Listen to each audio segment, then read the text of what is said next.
Oklahoma weather expert, Lacey Swope. All right, Lacey, where's that rain right now? We've got metro showers, a few thunderstorms scattered about, also up to the north. So it's really across much of the state of Oklahoma, with the exception of the far west and southwest. And what's going on is a warm front is currently lifting in. It's down to the south and it's pulling up the Gulf moisture. Eventually, later today, our dew point values or the moisture will be more plentiful than it's been so far this spring. Dew points will be in the 70s, which is very muggy, and that's what happens in May. We start to get that really high-powered juice for thunderstorms, and that's why they start to become more and more explosive and more intense. And we're expecting that in parts of the state later this afternoon and evening. The dry line will be in central or in western Oklahoma, and the cold front will slide through this evening. So we've got to watch the entire state of Oklahoma ahead of that dry line heading into the afternoon. Here's the rain this morning, though, and this will impact you as you're hitting the roadways in the metro. The rain to the north, back to the south, and then scattered about here in central Oklahoma. Heavy rain on the north side. New thunderstorms just popped up just to the south of El Reno. Going to move into North Mustang and Yukon. Some intense lightning within this. You're going to hear the thunder for sure, and it's heavy rain. This is tracking off towards the northeast at about 35 miles per hour. Heavy rain from Deer Creek to Oak Tree to Jones, back to Wellston. Even Shawnee getting in on the heavy rain. And there's that new cell going up along Highway 92. Could have some pea-size hail. Also could have some pea-size hail back near Hinton as well. And then the thunderstorms running from Sealing to Tologa to Putnam. Small hail possible along Highway 183. Those are kind of trying to build down to the southeast a little bit. Winds to 45 within that, and could have some of that hail being driven around. So just be careful. Use caution. 2 hands on the wheel this morning. Moderate to heavy rain in pockets to the north. Nothing severe. We had some severe storms overnight and severe storms down in southeastern Oklahoma. This will continue through mid-morning and then is pulling away, pushing to the east. In the meantime, a storm could go what we call pulse severe, crank up some stronger hail, especially in the next 2 hours, 3 hours or so, and some localized flooding is going to be possible.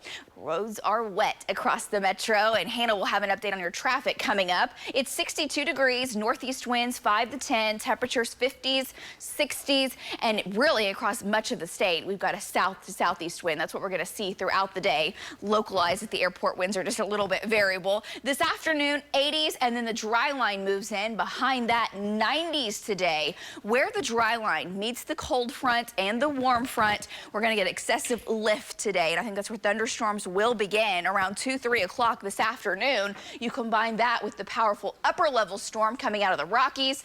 Jet stream winds are increasing, and the ingredients are coming together for strong storms into the afternoon and evening.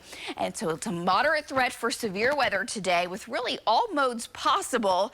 Here's the latest on our high-res data as far as taking you through the timing. So pay attention. When does it storm at my house? I'm going to answer that. This will change. This will shift some, but this gives you kind of a good time frame. 2, 3 o'clock, we'll start to watch the northwest where the dry line meets the warm front, meets the cold front for thunderstorms to form. And those will track mainly to the east, okay, taking you into the early afternoon. And these could produce very large hail, damaging winds, and will have a moderate to a high tornado threat as well. Now, these could build further down to the south as isolated supercells. Some data suggests that happens. Some data says this stays mainly to the north. And then eventually, the cold front comes in and undercuts those, but causes them to form more of a line. And these will still be big, bad, nasty storms as they roll into central Oklahoma. The metro timeline is between 6 and 9 p.m., and that's when they will start to approach and push down to the south. Still severe, and they'll be severe likely through the rest of our viewing area down to the south and east. Our team of trackers will monitor these very closely and take them into the overnight down to far southeastern Oklahoma. So rain chances this time are looking likely versus Friday when we had that cap in place. That's really not an issue today, unfortunately, and I do think we get some of these storms to fire on up. So quarter golf ball, maybe tennis ball size hail. Some data suggests we get some baseball size hailstones. Damaging winds, especially in north central Oklahoma, 65 to 70, and there is still a tornado threat. And today, unfortunately, the way that things are setting up, the ingredients are favorable for a strong tornado or two in north central Oklahoma. Not going to say that's going to happen, but if storms move into this area, you have got to pay attention all the way down into south central Oklahoma for some dangerous storms later today. So just have a plan, be prepared of what you would do. Chances are you'll get some rain, get some storms, and that really dangerous part of the storm won't impact you. But be careful. Overnight tonight, a strong cold front arrives. That pushes a thunderstorm threat into far southeastern Oklahoma. And then tomorrow afternoon in the 60s, and we will have another chance for severe storms into your Wednesday, and that could be another kind of high-end day as well. So we're watching for that. 70s turn to 80s, 90s next week. And guys, it's May, and the forecast is shaping up that way. Back to you.